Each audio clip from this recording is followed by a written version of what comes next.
fascinating thing. Let's take a break. I need to take a leak and maybe grab a cold one at the bar. Don't worry. I'll be back to finish this off. And then, it's checkout time. You pay, bastard. He swaggered out, and the door clanged shut behind him, locks clicking into place. Everyone makes mistakes. Mine hadn't been to crack jokes about the goon with the bat. He'd have cracked my skull regardless. It hadn't even been to trust a girl with a gun. I had blindly gone after the first bad guy on my hit list when I should have been aiming further up the ladder, at the head of the Punchinello family. I couldn't bring myself to be pissed at Mona. Guess I had a soft spot for a pretty face.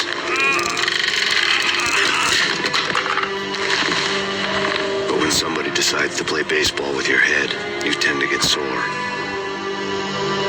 They had dragged me back to the basement of Lupino's hotel. I was beaten, bruised, and blue. I felt like the chair I had broken to get free.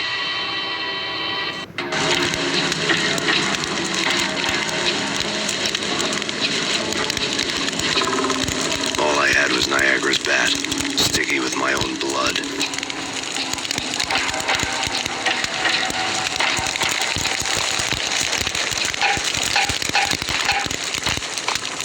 Without a gun, I'd be no match for Frankie's men.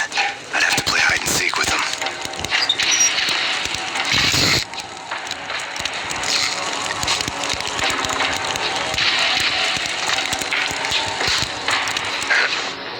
It's Frankie's turn. Hey, yes, Payne! Hey, yes!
Newspaper caption for a murder scene.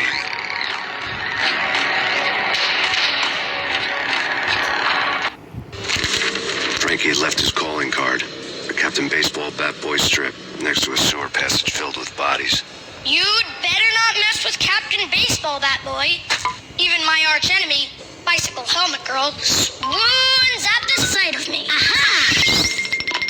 There were enough corpses to put a mass murderer to shame.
Frankie, his boys, and I had the place all for ourselves.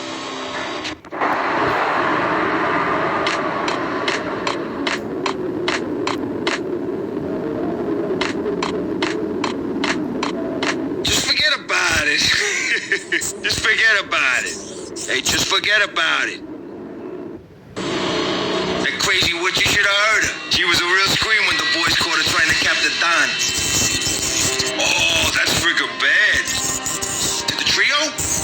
That's even worse than what Frankie's doing to that poor bastard downstairs. She's gonna take a long time to die. The mobster muscle on the phone was talking about Mona. Punchinello's trio were nothing but bad news.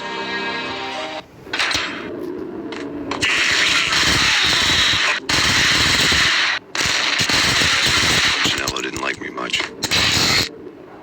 The fact remains that all the victims so far identified in the Ragnarok shooting have been known criminals, many of whom had large doses of V in their blood. Reliable sources say that Max Payne was also among those killed, although no body has been recovered at this time. Reliable sources. That meant somebody thought the Mafia had me and didn't want the cops snooping around anymore. The body would be delivered to them barely recognizable. Case closed. Don Punchinello had the power to be that reliable source, which was no news. But his news was old news. Framing me hadn't been enough. Don Punchinello had put a hit on me. He wanted me dead, and it had been important enough for him to give written instructions to Frankie about it. Max Payne should die like a dog for the trouble he's caused. Frankie, I know I can trust you to give this matter the dedication it needs.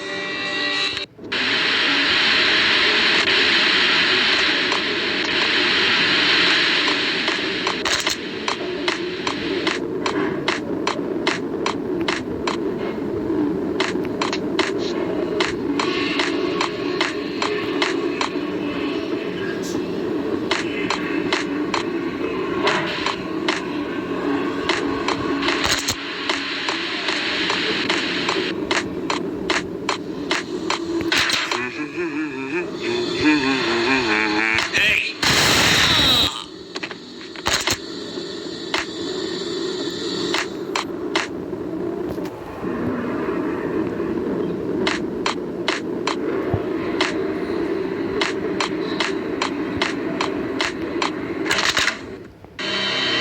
The hotel bar was fast developing quite a history.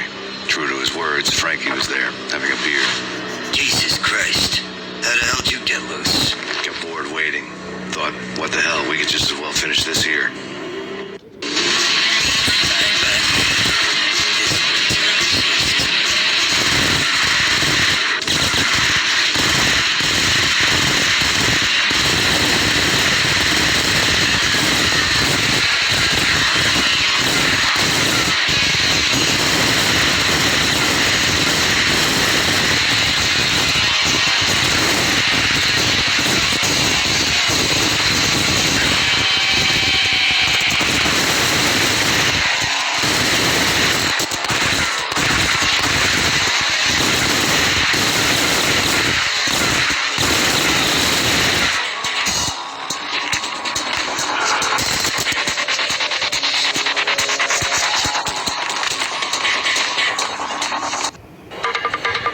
Thank you. You've been a lovely audience. Had enough? I don't play with girls anyway. Unfair! I spotted the tail as soon as I left the hotel. A big black Mercedes. I'd seen the car before. That time it had heralded impressive explosions. Vladimir was back. Bang! You're dead, Max Payne. I might have laughed if I remembered how. What's this supposed to be? Cops and robbers? Look, you want something with me? Get in line. Peace, man. Relax. You know you are a real news item. Armed and dangerous. I am going to make you an offer you can't refuse. I've always wanted to say that. It's a bum rap. I've been framed. That's a moot point. Whatever you did or did not do, I'm sure you had good reason for doing it. Want to hear me out? I'm listening.